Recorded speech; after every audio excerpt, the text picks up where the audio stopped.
Hello and welcome everyone to episode 32 of One Piece at a Time, the One Piece read-through podcast where we read and discuss 5 chapters of the One Piece manga each and every week. I'm your host, Derek Bittner, and I'm joined by my wonderful co-host and freelance letterer at Shonen Jump, Brandon Bovia. How you doing, Brandon? How's it going? It's, we're about to take a trip into the desert, which seems appropriate because it's hot. Oh god, it is so hot out there. Middle of the summer here. Just kind of the worst. I mean, they're in for a dry heat, and I'm in a swamp basically. Yeah, it's just you go outside and you just get hit by that oppressive, just heat, and you just immediately sweat. It's gross. Yeah, it's awful. It's just awful. So I can definitely relate. It's just like, all right, we're here in the desert. Like, yep. I'd rather stay in the AC and read One Piece. Exactly. That sounds a lot better. But yeah, we got an interesting set of chapters here. I think I'm thrown off by just how quickly they get into things. Yes, no, seriously, yeah. It's one of those things where, I mean, I feel like we've talked about this on the show before, where it's like, we sort of remember certain events in broad strokes, but maybe don't remember the connective pieces. Mm-hmm. I feel like this is one of those situations where it is sort of, all of the major stuff is exactly as I remember, and there's almost no connective tissue.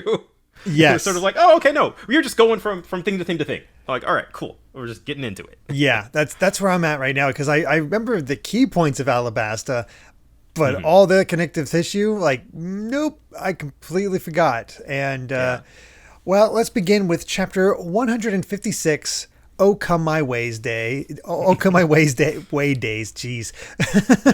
I'm really glad we went into that explanation last chapter or last episode of the podcast, so we don't have to go through that whole can of worms again. Yeah, we have to immediately come to a stop about like what this is all about. And it gives you a nice little heads up. But even before that, what a great way to start the joke, because they're starving because Luffy ate all the food.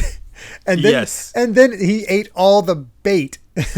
Look, Luffy's presence might be just like just abject danger to everybody on the crew. Yes, him and his hunger. That is not a good combination. I really love it's sort of like an episode of a sitcom almost. This like first page of the chapter where it's like it opens with something that has very little to do with what the rest of the chapter is about, but it's just the crew all just getting into nonsense and yelling at each other and having a good time. Yeah, and just showing how much Vivi is part of the crew. I love the reactions. Like, they're using Karu as bait now. It's like, hey, maybe we'll catch a shark. And Usopp, who's afraid of everything, hoping to catch a sea monster. He's that hungry. Yeah. But there's a detail about this that I will have to wait till I actually get into it. But because we get that title page. And I got to say, Luffy definitely looks the coolest here. Yeah, he's got that like desert cape. Everybody's dripped out. Yeah. Sanji looks like Sanji typically does. All good there. I don't dig the hat on Zoro. I don't know. I don't know what he looks like, just a hiker. Yeah, the hat and like the baseball, or like the baseball cap and the goggles. And Usopp is kind of he looks like somewhere between like a football player and like a guy in knight's armor but with shorts on. Yeah, something like that. I'd say Chopper looks next best because he has that tooth necklace and interesting shirt. I don't know. He has that good look to him. I definitely love the backdrop of this, like taking place on like this giant like animal skeleton. Yeah, that's he's been really knocking it out of the park with these special openings lately. Mm-hmm. So as they're going along, getting into the chapter proper, they see smoke, and Nami is like, don't worry, it's just steam because there's volcanoes under the water. Which, hey, that makes sense. It makes sense. Yeah, it's all stuff that we remember from elementary and middle school science classes. Good stuff there. And they're all impressed, and Nami's all happy, and of course Sanji's sucking up. Here's when we get into this next panel next to them, just sort of smiling and all that. Mm-hmm. I love the fact that Vivi beat them over the head for using Karu as bait, but didn't stop them from using Karu as bait. He's still bait. Right, like maybe they're just trying it again, and she didn't notice this time. See, my thought was that it's like, she hates that they're doing it, but she's also really hungry, so she just let it happen. What? That could be a possibility. I feel like she loves Karu too much for that, but it feels like it, but yeah. No, but hey, that's desperate times, man. Yeah. They've got 2 animals on the crew for emergency rations. Those poor things. And all those tangerines. Like, that's how protective they are of the tangerines. They have not even dug into those. Oh, hey, yeah, that's a good point. So, yep, we'll see. Well, they're not that desperate yet, it seems. But, yeah. Of course, at the same time, we see Mr. 2 also see the smoke and decide, like, hey, who cares about that smoke? Let's just sail through it. Mm-hmm. And as they're sailing through it, he falls off. He just falls. How? I have no idea. He just is gone. Just gone. Yeah. It's like, uh-oh. And Luffy and Usopp catch him. Yep. With Karu. That panel of Bon Clay just like hanging on to Karu. Just oh, it's just great. Yeah. And he just falls back in. They fish him out. Gotta love the just swan thanks. Swan thanks, yeah. Just such a bizarre character. Yeah, and apparently, at least bisexual, because he sees Vivi and just like, just my type. Yeah, I feel like that one's definitely leaning into the sexual deviant Okama stereotype. Yeah. That really isn't like, you could remove that scene and I feel like nothing would change. Like, it is not really how Bon Clay acts. So I feel like it is more of just Oda leaning into the stereotype. Yeah, I think Oda's still figuring out the character at this point. Very much so, yeah. Yeah. I didn't remember this at all. For whatever reason, I completely forgot that Bon Clay, Mr. 2, had a devil fruit. Yeah, which he introduces by smacking Luffy in the face. I know, he just calls out, behold my power, and smacks Luffy in the face. Yeah, and everybody's ready for a fight. Yep, throw down. He's like, wait, it's all part of the act. And hey, he has Luffy's face now. Yeah.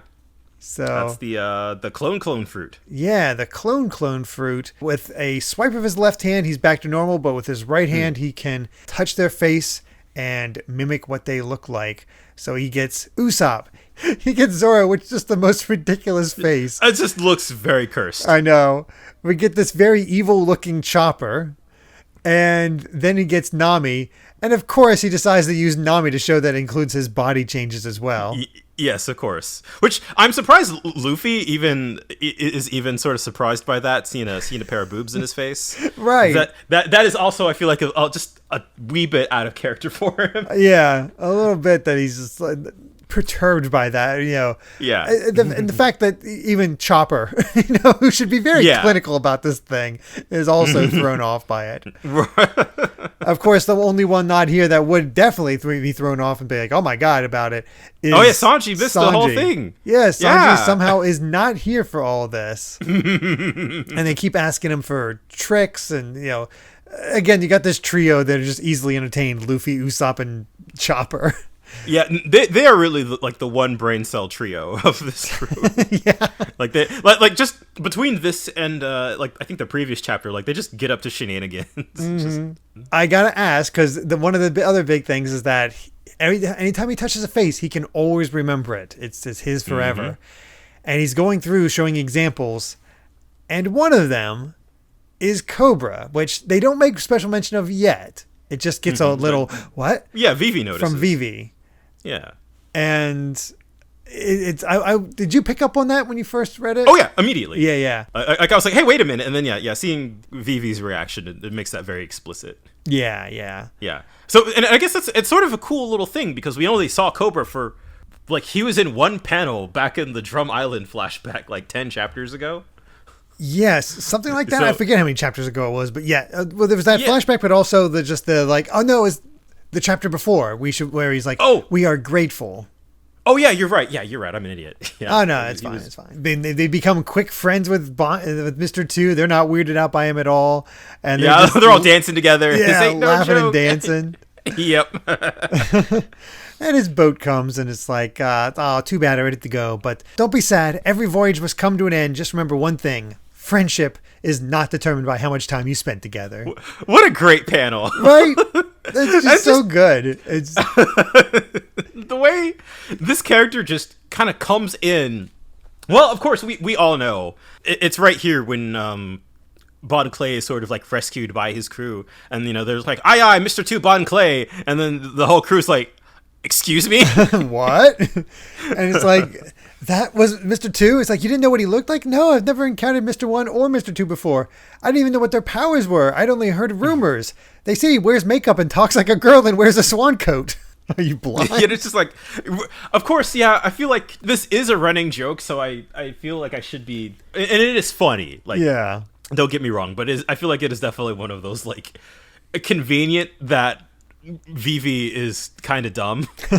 She is. Not you know what I mean. In terms of the, like, dumb in the very specific circumstances where it would be really important if she remembered something and they make it a joke like, oh, I forgot this really obvious thing. Yeah, like, or I shouldn't tell you this thing. By the way, here's this thing. It's very much that. Yeah, it's silly though. I don't want to make too much of a point out of it, it's definitely just all silly. It's but just but she points out that that is a problem, that she mimicked his father's face and body, and that, as Zoe points out, that could be a lot of damage. Yeah, that is potentially very bad. Mm-hmm. And now he has all of their faces, except Sanji, who keeps getting left out. Yeah. Oh man. Yeah. Mm-hmm. But hey, Zoro with some cleverness there is, hey, it's a lucky encounter for us. We can now we can plan our strategy. Mm-hmm. So. Yeah, Zoro's up to something, and that's a good way to end the chapter. Yeah, because boy, this SBS is nothing to talk about.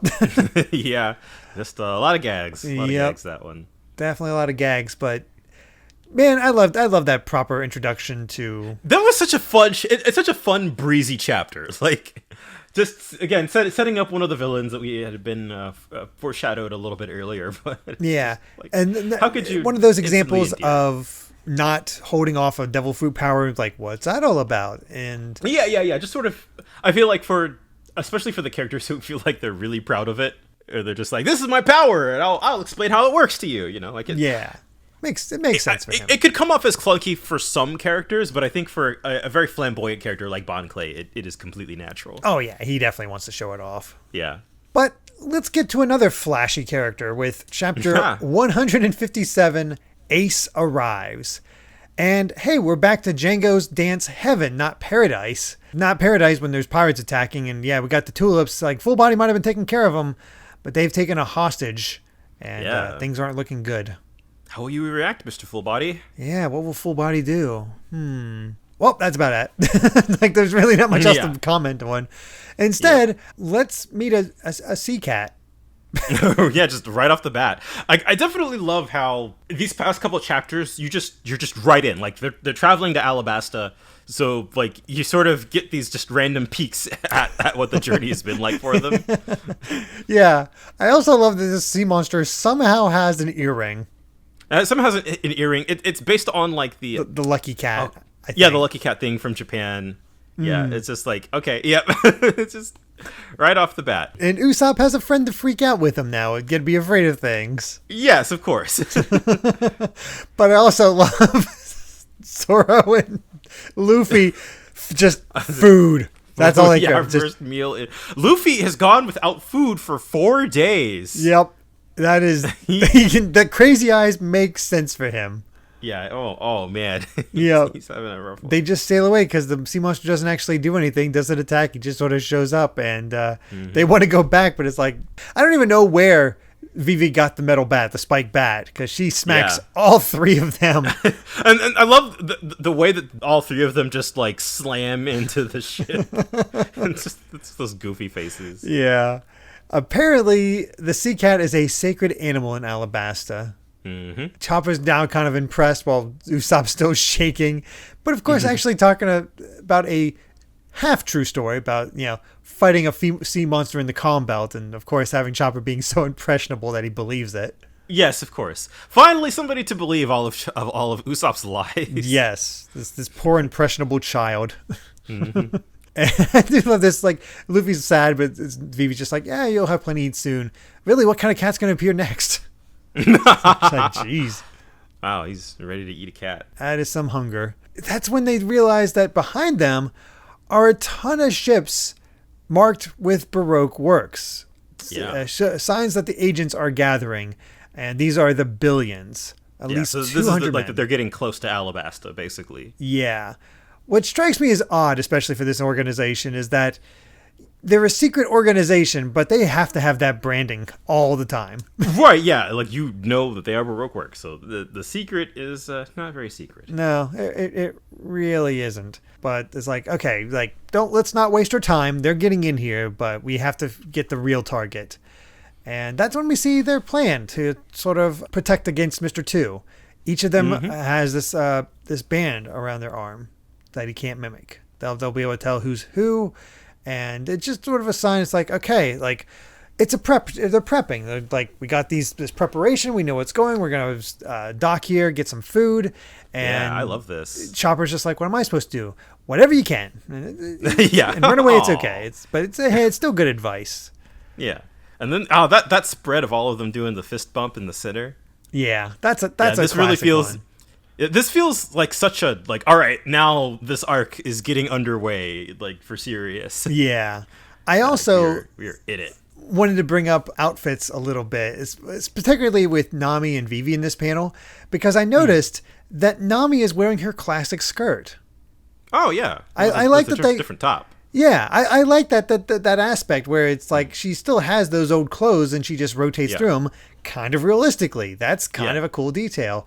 Also, the fact that Vivi has been out of her Miss Wednesday clothes since Little Garden, and I have to imagine she's just wearing Nami's.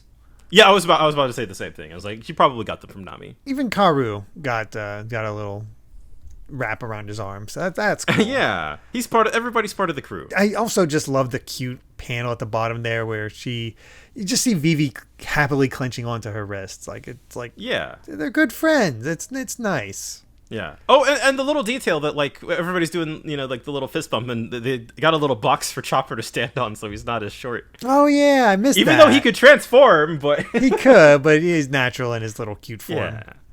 Yeah. That's good stuff.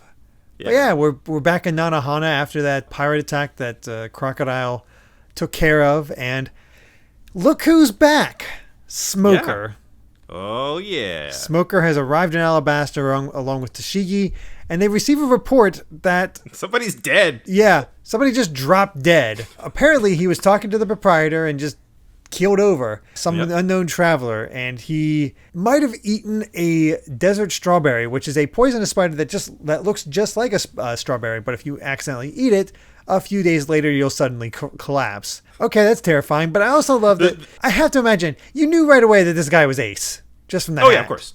Yeah. And I love this, all the just huge stack of food around him. Just that first visual of him with his face planted down, for arm raised, fork in midair. Yeah. Yeah. It's so. This is such a great way to introduce this character. I know. He just cool, but he was so cool at first. Then he had that runoff, and then we meet him again, and he's dead. Yeah.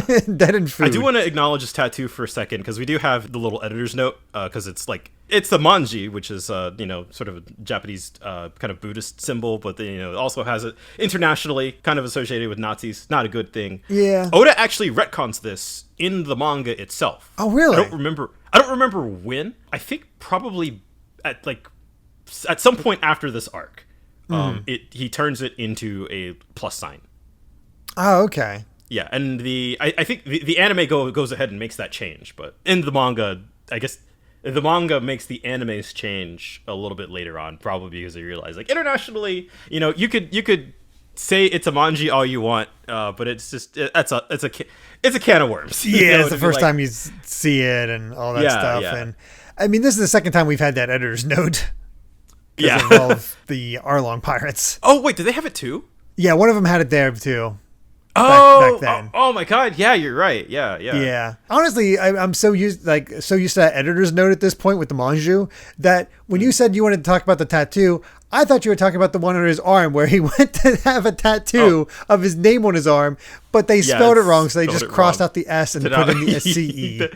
It is a really great tattoo, but yeah, I explicitly wanted to bring out the back tattoo because it does get retconned later. Yeah. That makes sense. And then all of a sudden he just he stands up again. What's going on? And the lady's asking if he's all right. And he uses her dress to wipe his face. Oh my god. And then he just reveals, I fell asleep. Huh. And considering what we learned later about him, the pose he makes while saying "I fell asleep" is so in line with who he's related to. Yes. Like, that is such a pose. It's so good. Yeah. And he's just like, you fell asleep while in the middle of a conversation while eating with food in your mouth? What's the big deal? We were worried about you. And then he falls back asleep. Yeah, it just pisses off everybody. Yeah. Oh, it's just so ridiculous. And that's when he, of course, asks if I've seen this guy around, a man that wears a straw hat. And then Smoker shows up in the restaurant, where we learn Ace's full name and what he's all about. Yes. Whitebeard's 2nd Division Commander, Portkus D. Ace. And what a thing to learn. Yeah. When... Right after we've learned that there's some sort of significance to this name, or to the middle name, to then sort of almost immediately be like, all right, here's our third one. Yeah, exactly. We had the innocence of Monkey D. Luffy. Then, oh my God, it's actually Gold D. Roger. And then all of a sudden, wait, Portkus D. Ace? D. Ace? Right. Like, huh? Okay, yeah. Okay. They were just rolling these out. But, apparently, the name Whitebeard seems to kind of strike fear into the hearts of some of the regulars here at the bar. Yeah, he's definitely a well-known pirate. Don't know, honestly, much else about him from all of this. As we'll get into this. Well, as he says, I'm just looking for my kid brother, which the indication that Luffy is his younger brother, even though they don't share anything except the D. Yeah. So that isn't... It's definitely... that's a weird thing. Yeah. You just sort of roll with it, I think, at that point. Yeah, exactly. Don't worry about it. They're too similar not to not be brothers. That's the thing. Yeah, that's true. Also, I have nothing against freckles. I just know that a lot of people make fun of people with freckles. But hey, Ace is a cool character and he has freckles. So there you go. Yeah, hey, that's definitely a point in his favor. Mm-hmm. But of course, Luffy, we end the chapter with him just beating feet towards a restaurant. He's so hungry. Poor guy's so hungry. But that's it for that chapter. As we begin chapter 158, Landing in Alabasta, where poor Django's Dance Paradise, poor Full Buddy getting beaten up again, the weak fang of justice, just because he can't fight back now. Turns out he wasn't as strong as we thought. Well, he's strong. He could definitely take him. He just doesn't want to risk a woman's life. That's true. I also love how this tulip captain has tulips on his shoes. It's the details. Yeah, you know? it's his shoes, his socks, cuffs. Actually. Or I guess it could be a part of his shoe. It's hard to tell. One of those, but he's very well themed. We'll put it that way. Yes. So everybody's landed in Nanohana now, and they're just wondering, like, okay, how are we going to find Luffy? Yeah, I feel like this is such a classic situation. We've arrived at a new location, and we have instantly lost him. Yeah, but they're also pretty much right. It's like, don't worry. Let's see, we can make plans. It's like, we'll find him. Mm-hmm. And even Nami's pointing out, it's like, he has a bounty on his head. He should actually be kind of careful. Yeah, that's a good point. But then at the same time, they spot Mr. 3's ship. Mr. 3 made his way to Alabasta, which I completely forgot about. I wonder how they recognized it. Yeah, just I wonder. We got the mast, the side, the Baroque Works flag. Well, BW. Yeah. Very inconspicuous. Yeah, Mr. 3 is somewhere around here, but never mind that. We're back in the restaurant where big confrontation between Smoker and Ace. And I love they're setting all this up, and we just got these just cartoonish faces from Luffy. The flared nostril.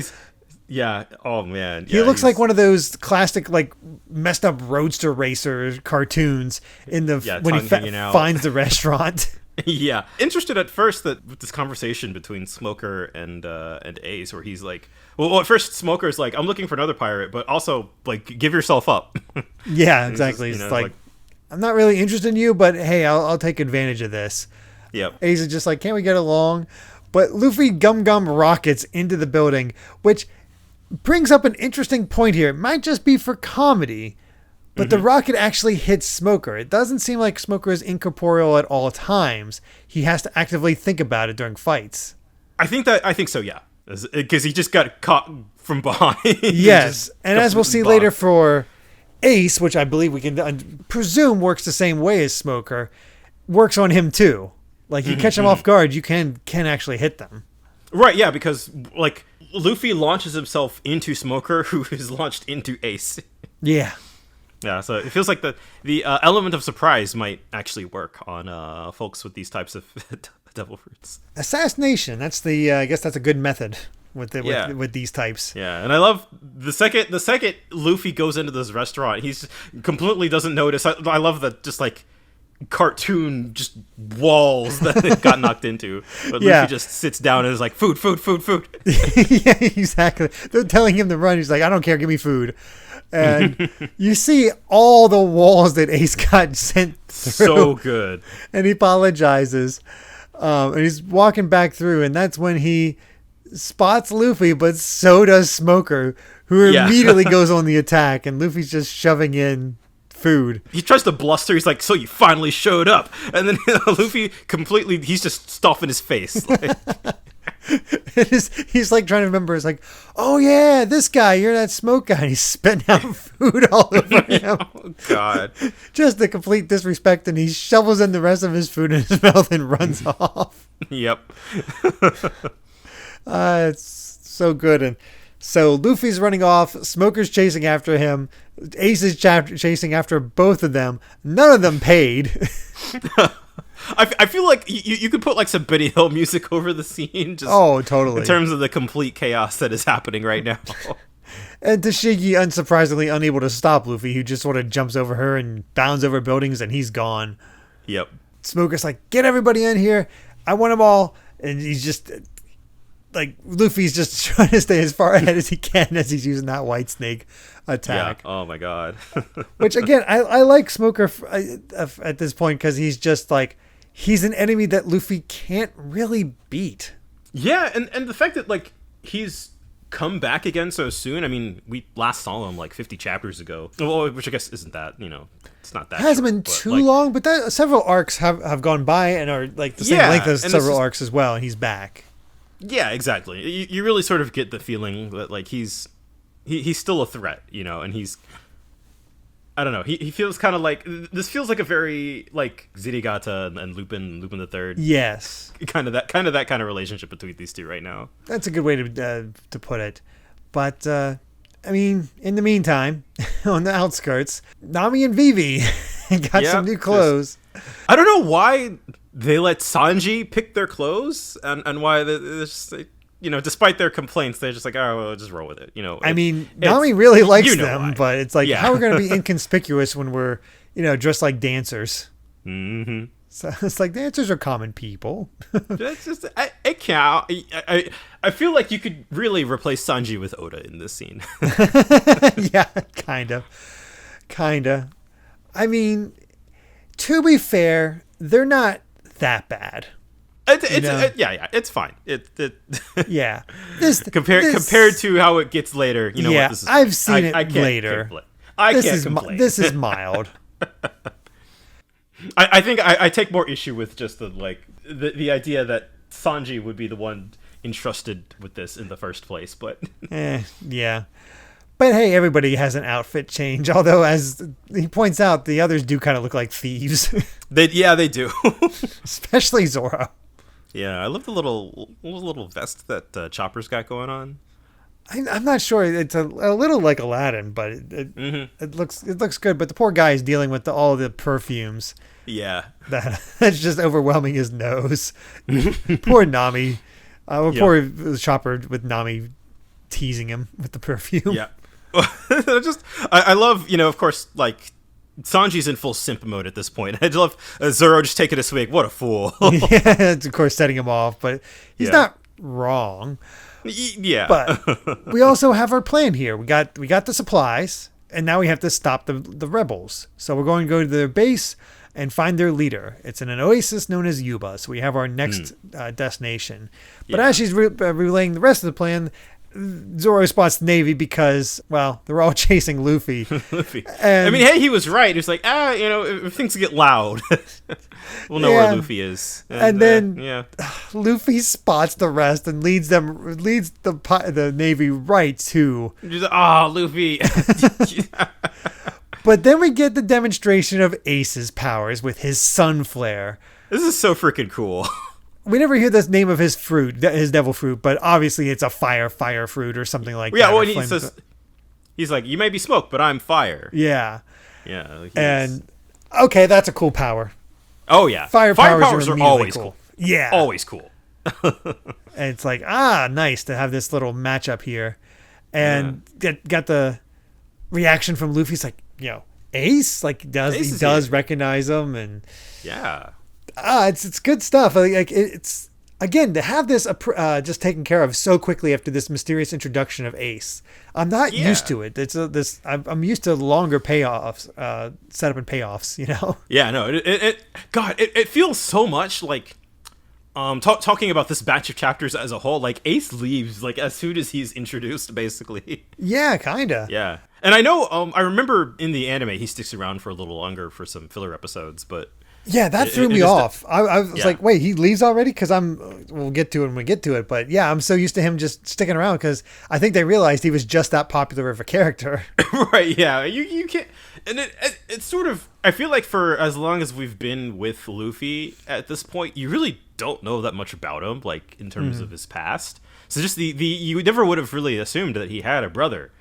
No, none at all. Who was also a pirate, apparently a very high-ranking pirate. Yeah, commander of the 2nd Division, which the last time we heard about divisions of a pirate crew was it Don Krieg? Yeah, Don Krieg. Yeah. So massive pirate crew. And the last thing I just want to say about this is that like Ace is so much just like when you're a little brother and you just have like a big brother who's literally the coolest guy in the world. Like Ace feels like all of those qualities rolled up into one. Absolutely, where you can see how they're related, but but also just like, he does seem cooler. Yeah. For the SBS, nothing too crazy. I think it's funny that apparently mothers complained about the Chess Marimo font because they were like, your quality control is terrible. It's like, okay, that's weird. That is a weird thing because it's a pretty common thing in manga to have like if multiple characters are speaking at the same time, then like the font will be kind of overlaid. So maybe just because they talked so much that it was kind of obnoxious, but like maybe. I don't know. I immediately understood like what that meant. Yeah, same. Yeah, there was very strange, like double speak. But yeah, I'm kind of surprised there was a complaint about it. I do love the fact that they actually answer. He actually answers the young Shanks and Buggy argument about which is colder, the South Pole or North Pole, and he has an actual answer because land is colder, so and the South Pole is made up of land. So yeah, South Pole, and so Shanks was right, which is such a fun detail that Buggy's always wrong. Of course, I mean, would you have any assumption ever that Buggy would be right? I mean even if they were both dumb kids arguing about it, but it's a funny, like, not at all needed to be addressed, but very funny that he did. Mm-hmm. Especially after so long. But yeah, let's go ahead and jump into chapter 159, Come On. And Django's Dance Paradise, the man who ended up coming back. That dance friendship. The dance friendship was so strong that he comes in and saves the girl. He's got a... I didn't expect to get hype from Django having his own, like, hero shows up at the last minute kind of save. I know. It's great. And he's back in his old outfit, too. Just full on. He's back! Yes. That's pretty great. Yeah. I'm really enjoying this cover story. Oh, way more than I thought I would. Same. I honestly, because I was kind of annoyed by Django originally, but this has been a lot of fun. Although, this demonstration of just how brutal Baroque Works is as the chapter begins, like, holy crap. Yeah, hey, remember Mr. 11? Yeah. Turns out we get to find out how the whole number system works, where apparently the billions have a chance to become number agents if they take out the actual numbered members. Mm-hmm. So, holy crap. And it is like a whole like seedy organization that's like all about backstabbing. Oh yeah. And it's like trust nobody. Can't trust a single person at all. So yeah, we just get that guy with a gun drawn to him. And immediately cut to the wackiness of everybody running from the Navy. Yeah, not to spoil. I think it's later in this chapter, or it might be the next chapter. Yeah, it is. He's dead, right? Oh yeah, they killed him. Yeah, they outright killed him. He's super dead, which is uncommon. Yeah, it's like, well, I have no use for that character to come back or do anything. So bye, Mr. 11. Rip. Yeah, but the plan is get on the ship and sail up the river into the interior, and that's when they'll disembark into the desert. I swear these guys can never leave normally. No, they cannot. Even though it was only, 2 chapters that they're in this port town? Yeah, it's like, all right, we gotta go. It's still chaos. Yep. So, yeah, it turns out it's cool Ace... that... Okay. It's cool that Ace... I feel like I'm using the word cool to describe Ace, which feels a little weird. Makes sense. But it is cool that he's like... He just showed up and is like, you guys get your getaway. I'll take care of things here. Again, just the older brother who has everything under control. Even though he seems silly at times, he is definitely on top of things. Yeah. And I love how Luffy immediately listens to him. It's like, go. He has this. Yes, all right. Hey, there's no arguments. Complete trust. Yep. And before they get on, though, Vivi gives Karu an important mission. She gives him a letter with all the proof of Crocodile and Baroque Works' plot, sends him off to her father. She's back with powerful allies, cross the desert alone.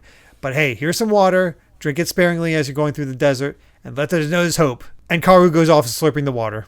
Yeah, it's like... I have no idea where this goes. No. I completely forgot about this. I thought Karu would be with them for the whole time, so oh wait, he's leaving? No, yeah, I don't remember either. It is a blank to me. There he goes, and Luffy's already drinking and downing the water as well. I hope they have a lot of supplies because, dear God. Yeah, they really have to keep Luffy under control. The concept of conserving supplies is just not... It just doesn't work for him. And then we get that classic thing, the exclamation so big that even the Going Berry kind of warps to go along with it. It's like, what? Yes. That was your big brother? And yep, he's a pirate, and he's after the One Piece too. He's 3 years older than Luffy, which puts him around, I think, want to say 20, 19, somewhere around there. Yeah, I think 20. Yeah, and he left the island 3 years earlier. And apparently that even when Ace hadn't eaten the devil fruit, and Luffy had, Luffy still couldn't beat him. I love it. It was like, you couldn't, or Nami's like, you couldn't beat him, and like as a normal person. Like, it's like, yeah, I was such a loser. Well, again, God, it's such like an older brother. You know, Luffy's like, I can beat him now, and then Ace is like, oh really? as he hops back onto the ship. That is so perfect, but also a real demonstration of power. Like, makes you wonder, like, can Luffy beat him? I don't know. Yeah, who knows? Yeah, like he can't handle Smoker, and this is fire, so that seems worse. So what do you do in that situation? Introduces himself, says, look, it's like, thank you for looking after my kid brother. He's just like, hey, I'm glad I got to see you. But 2 things. One, how about you join Whitebeard's pirates and your friends can come too? And of course, Luffy immediately says no. No. And Usopp immediately recognizes Whitebeard's, name Whitebeard and the tattoo. Yeah, we kind of get a little peek at him in shadow. Yeah, where I read about this. I think it was when I was watching the old Kaizoku fan subs. They're the ones that pointed this out. I think where a beard in Japan is kind of also considered to be the mustache. Because obviously Whitebeard here does not have a beard, but... Yeah, so we have... His name in Japanese is Shirohige, and Shiro means white, of course. But Hige is sort of like... It's more of a broad, like, facial hair. Oh, basically. okay. Yeah, so, he's... And of course, we've had mention of, Blackbeard before, who's, of course, like... Blackbeard was a real pirate. Mm-hmm. And so now we have both a black and a white beard, but you hear those and it's like, oh, these guys do seem like big deals just because they're named after real world pirates. Exactly, yeah. I think there are actually a good handful of characters who are sort of whose names are references to real pirates, but I don't remember who the other ones are or if we've even met them. Yeah, I'm not sure on that one at all. Yeah, I remember Oda. He breaks it down in SBS at some point, but I don't remember when that is. I also like that, ostensibly Ace is probably stronger than Luffy, And yet he follows Whitebeard. He's like, he's the greatest pirate I've ever known, and I'm going to help him become king of the pirates. It's not going to be you, Luffy. And Luffy's like, all right, we'll just fight. I love that this. It feels like a friendly question mark rivalry. Yeah, like that they're after the same goal, but but they're still friendly. It's like no hard feelings, but we're both after the same thing. And okay, we do get the official name of his devil fruit, the flame fruit. Yep. With his flame powers. But we get to see that big burst of flame that he put in. And I do remember also from the anime, they actually showed more of the fight between Smoker and Ace. Basically just showing that smoke and fire can't really beat each other. Yeah. And I feel like you sort of got that implication when he was just like, Ace was like, this is going to go on forever. Like, we there's no point in us battling. This is just not going to end. Which is sort of interesting that like the devil fruits almost kind of have like an elemental system. Yeah, it kind of does. Like it makes sense in a way. Like or there's like fruits Pokemon that are kind of hard counters to others. Yeah, or at least they kind of cancel each other out. So Smoker's just trying to figure things out. Tashigi got lost, but of course he immediately recognized that Vivi was with the Straw Hats, and he's trying to figure out what is going on right now. And of course, he does not trust any pirate. So he does not trust Crocodile or any of the 7 warlords. It's an interesting note then, because we've had like the explanation that it's the government who runs the 7 warlord system, so they're basically hiring pirates to act as deterrents for smaller pirates. And so I feel like we're sort of getting this peek with Smoker into like not everybody has the same belief on like not everybody within the Navy has the same belief on how things work. So it really makes it feel natural because the Navy isn't sort of this monolithic structure. We are seeing that there are characters with their own beliefs through Smoker now, or he's just like this. Like once a pirate, always a pirate. Don't trust him. Yeah, and it makes sense. Again, ostensibly Smoker is still the only good Navy member we met. I guess Full Body's coming around, but thanks to the whole thing with Django. But But the other reason that Ace was here is to give Luffy a piece of paper. Yeah. Apparently, it's something that'll bring them together again. Yeah. Don't know what that is about yet. No idea what that's about yet. But he just sort of like, kid brother like you makes a big brother worry. So take care of him to the crew. And he heads out. Yeah. Like, I love this little like speeder he's got. Yeah. I love how all these elemental powers seem to have special equipment that utilizes those powers in order to move. Right. Like how Mr. Three's got like his wax ship thing. Yeah, and Smoker had his bike, and now Ace has this boat. So the bike. Yeah, and we actually get a little bit more about why he's after Blackbeard. Yeah, he used to belong to the 2nd Division. He was one of his henchmen, but he killed a shipmate and jumped ship. So he's responsible for him and wants to chase after him and take him down. This won't really be relevant for a while. So it's one of those many things. Just keep it tucked in the back of your head. Mm-hmm. But it is sort of cool that we're seeing just like little bits and pieces of it. Like we sort of got the introduction of Blackbeard through hearsay at Drum Island, where it was like, oh, this is the guy who came in and kind of like made a wreck of the place and was the reason that Wapol just sort of left everybody to die. And then you sort of saw at the end of Drum Island that, that was when we had first seen Ace, who was like chasing after him. And now we're getting a little bit of an explanation as to why, but there's still a whole lot about it that we don't know yet. But it's a cool subplot that is just sort of like, it is complete background flavor right now, but you can tell that it is all kind of building to something. Yes. Yeah. It's definitely an ongoing thing, but we do get one last demonstration of Ace's powers. Where all these billions show up in their ships and trying to capture him. Because they'll get numbers if they take him down, and he sends his little speeder under the water, jumps up over all the ships, and then uses his Fire Fist, which he's Fire Fist Ace, to sink them all in one stroke and land back on the speeder. He's so cool. Yeah, that's all it comes down to. It's just that damn. Sick one-liner, tipping his hat, see you on the high seas, Luffy.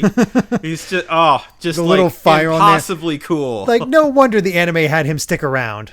Yeah, just God, that spread of him just just completely laying waste to all of those ships. Like, it's, you know, we've seen Luffy and the crew. We know that they're strong, but Ace is kind of on another level.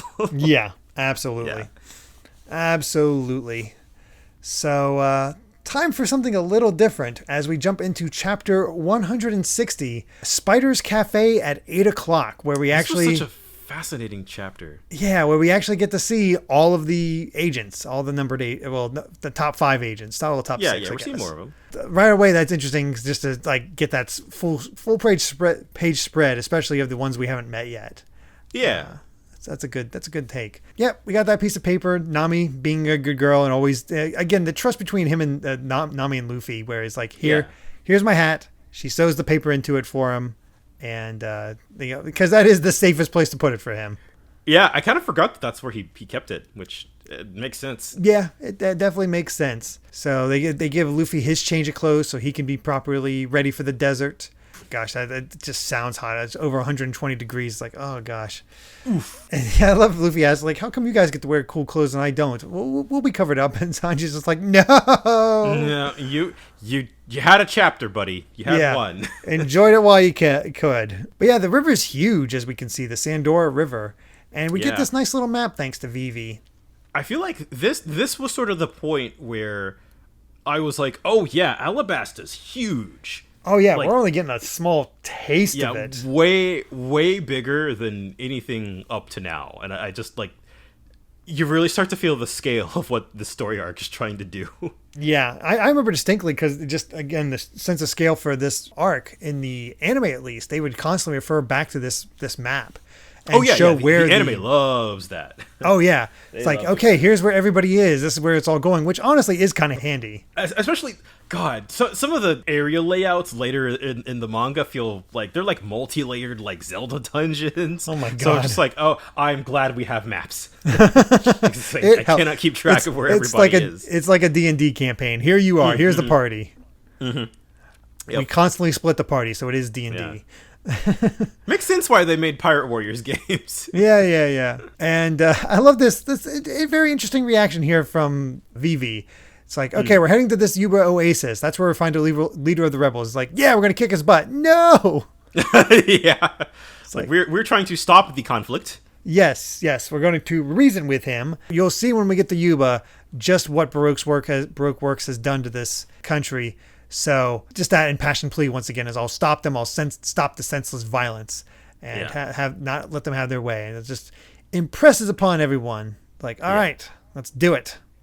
I know we'll get there, but it is interesting to me. Like I just like the line that, you know, we'll stop the senseless violence sort of stood out to me because we really haven't seen. No, I feel like at this point we don't even really have a good idea of what like the core conflict is here in Alabasta. Like we got like one newspaper clip of it, like right at the beginning of the story, like this kickoff of the saga. Yeah, a little bit there. Also, when Nami was sick and she's like, no, we got to go to Alabasta rather than take care of me. It feels like we sort of have tension with like you sort of get the feeling that there's not a whole lot of time, but I feel like it hasn't impressed upon that yet. Exactly, yeah. I mean, it seems bad because Crocodile's saying the plan goes into action in just 2 more days. Yeah. So something is definitely coming, but we just haven't seen any hint of what that might be. Yeah, I definitely want to, like, I know we'll get there. Like, that is, I think maybe this is like a extremely, extremely mild complaint, but it is sort of like I do wish was something that we had seen earlier and was built up to from earlier on. Yeah, I could see that. Yeah. Because it feels like a really core part of the motivation here. Mm-hmm. It didn't bother me in the moment, but in thinking about it in like a little bit at a time, they haven't really shown it. Our only connection to this is just Vivi's impassioned pleas. Yeah, pretty much. Either way, it's not a huge problem. It really isn't. Because it's time to meet our other officer agents as they are meeting up at the Spider's Cafe at 8 p.m. and they're starting to gather. Yeah. And we just see this. I love how much of a like this feels like a Western. This feels like Trigun. It does. It's just like, wait, are we in the same country right now? Like, yeah. we went from like a very kind of Middle Eastern desert to like the American Southwest desert. Yeah. And we just see this woman hanging out in the cafe, music's playing, and all of a sudden, Yeah. Miss Merry Christmas I just read it as a fast talker, just the way, like, that is impressive, where you can just imagine her being really fast at talking, because it's, ho, ho, ho, Merry Christmas, Merry Christmas. Oh, I'm pooped. What a journey. I'm exhausted. My back is killing me. It's all your fault, Mr. Four. You're too slow. Oh, my back. You idiot.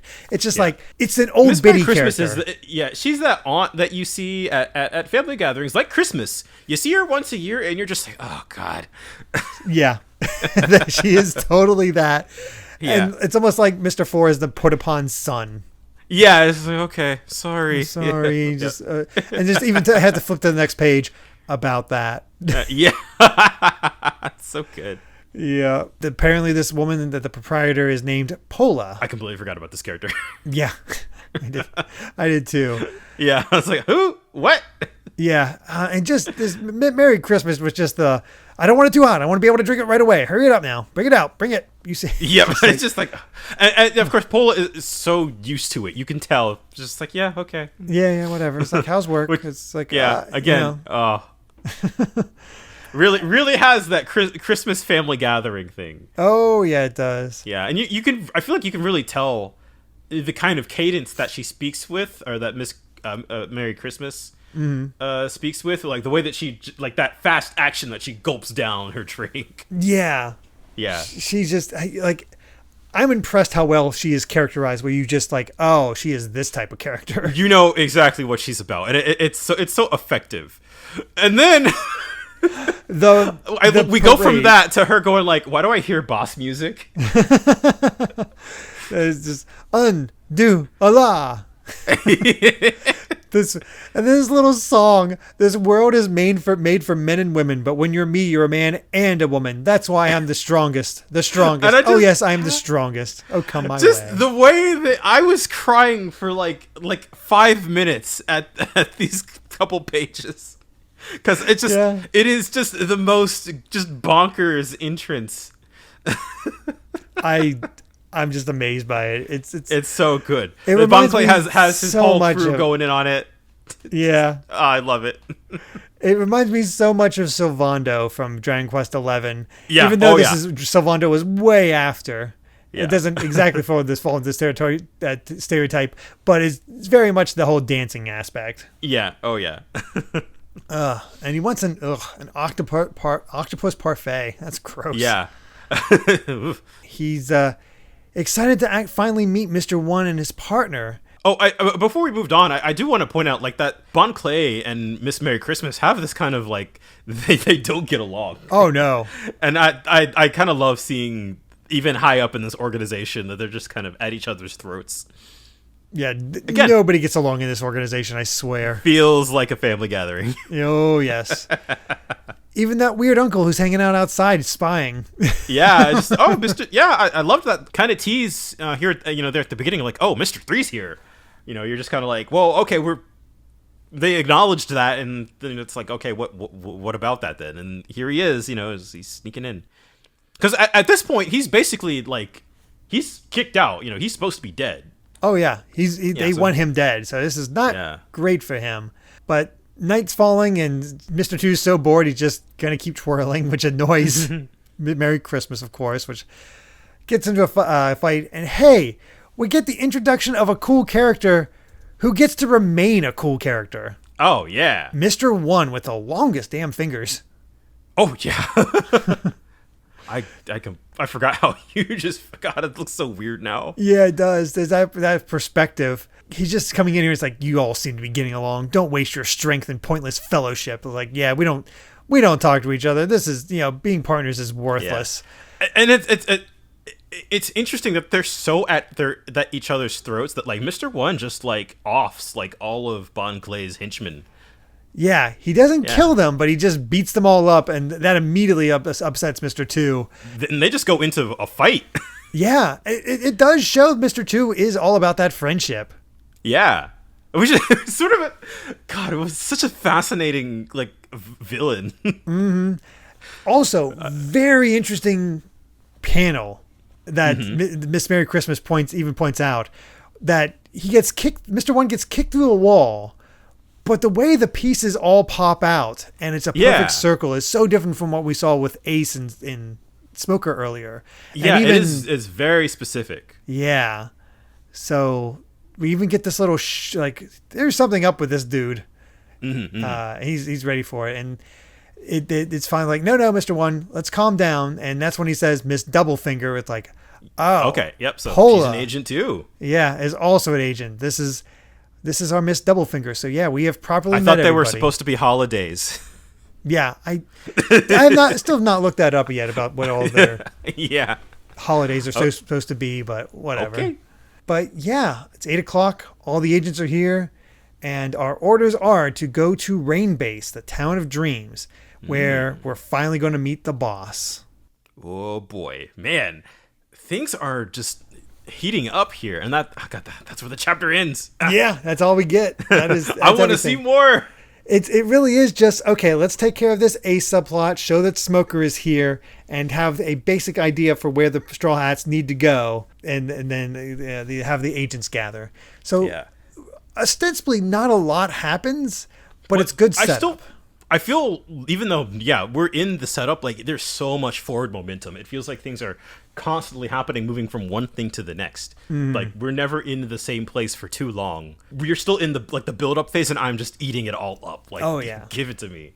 Yeah, especially because the build-up phase was more so just answering questions like, who's this guy? Yeah, and I definitely loved seeing. I had forgotten that there really wasn't that much camaraderie within Baroque Works. You know, I had a sort of a vague memory of it, but we're shown very clearly that nobody gets along, which I honestly this whole organization is a mess. Like, we have billions killing off people, like. Yeah, the officer agents all fighting amongst each other. Yeah, it is a whole mess, and just fear of the boss that keeps them in line. Yeah, pretty. And God, that feels. I don't know if the story ever goes into it properly, but it feels like such a strong contrast compared to the Straw Hats. Like, it really feels like this is one version of a pirate crew where everybody hates each other and is at each other's throats, and it's all ruled by power and fear. And, here we have, the Straw Hats basically just going on an adventure and friendship and all that fun stuff. Mm-hmm. Yeah. Yeah. And even within those factions, you have sort of, you have characters like Bon Clay, who's, has a very, very strong feelings about friendship, despite being in an organization all about backstabbing. I mean, he's the only one that has his own crew. Yeah, exactly. So...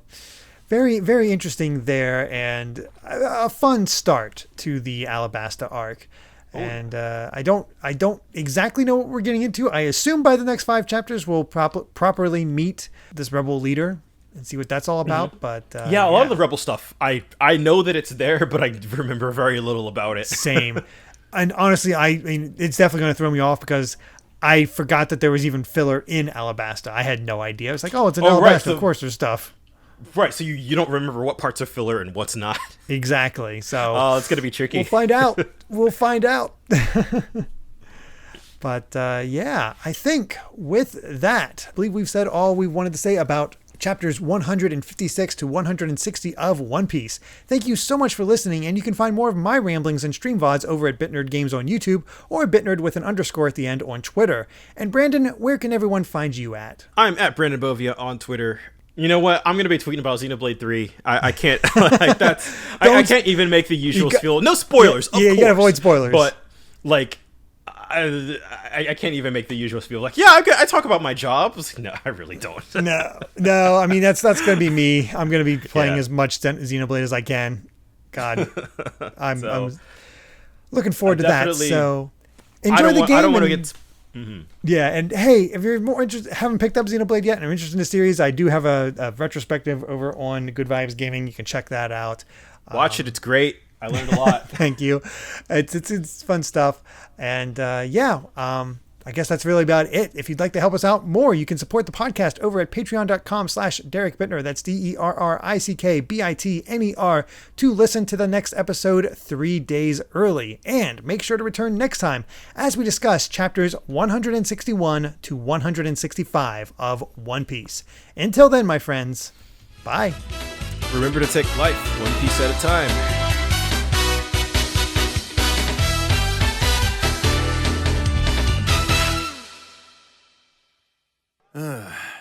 Sorry about that.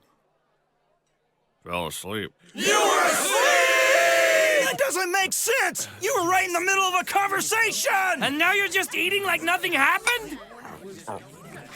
Jeez, what's all the commotion about anyway? We thought you had dropped dead! Are you crazy? Does this restaurant of yours do comedy skits or something? Nope, that isn't our thing. Not here. We're just glad that you're all right. Damn it!